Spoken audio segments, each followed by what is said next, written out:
However, we also recognise in our report that our aspirations are not currently met, despite a new emphasis in government rhetoric and the views of former military leaders and statesmen becoming more publicly stated.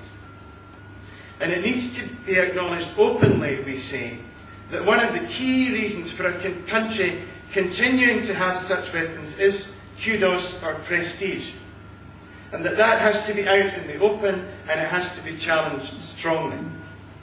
By hanging on to our weapons of mass destruction, we are actively encouraging other states to seek that status alongside us. The threats to the world today are real and they're growing, and nuclear weapons are not an answer to any of them. Global warming, climate change, the diminishing baseline of natural resources, especially energy and fresh water, demand our prioritised attention. Nor are nuclear arsenals any kind of deterrent to international terrorism. It's becoming increasingly different, even for a moment and from any angle, to see any sense in Trident, as well as it being in reach of every civilised code of behaviour. Needless to say, the Church, in our dealings with politicians, has been keen to make the point, as regularly as has been possible, that we are opposed to government policy on moral grounds. This has not always been well received, as none of us, politicians included, want to be thought of as immoral. Of course, politics is very often about compromise, but it's also about the maintaining of standards and values and ethics in society.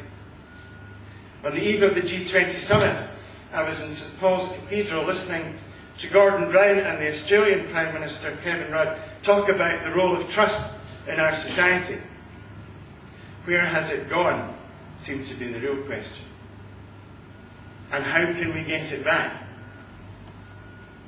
In the wake of the financial crisis, we're all too aware that a significant factor in the credit crunch was that values were departed from in the pursuit of more money more quickly for a very few people.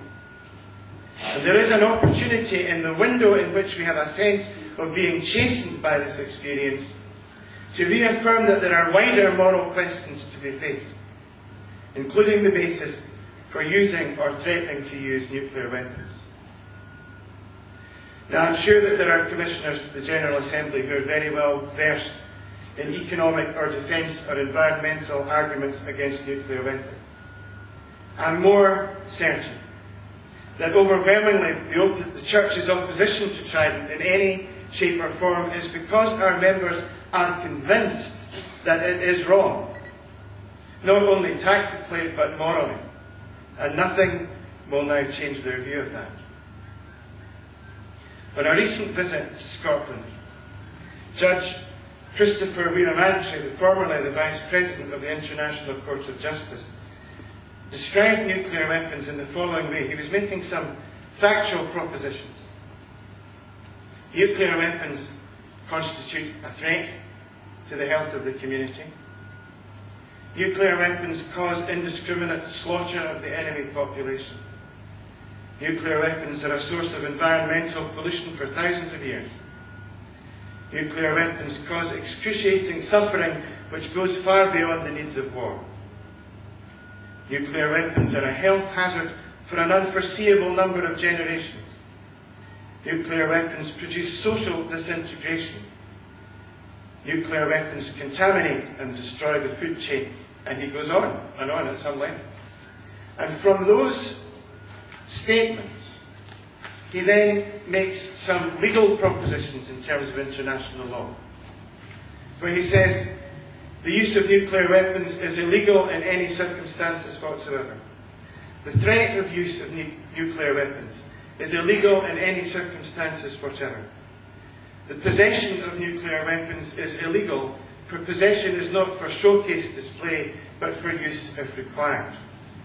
The further development of nuclear weapons is illegal. The manufacture and testing of nuclear weapons are illegal. The use of nuclear weapons violates every rule of humanitarian law. The use of nuclear weapons violates every principle of human rights, to which all nations are committed.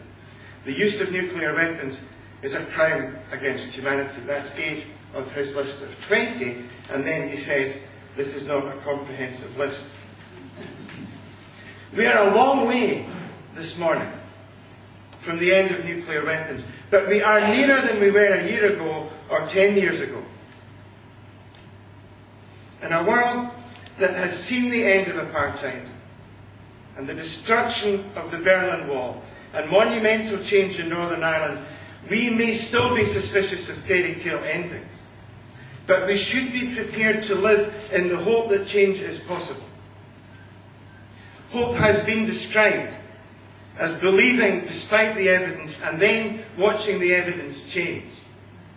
I believe the evidence is changing, and that our campaigning needs to reflect that in arguing for no Trident replacement and a different kind of voice for Scotland and the UK in international affairs.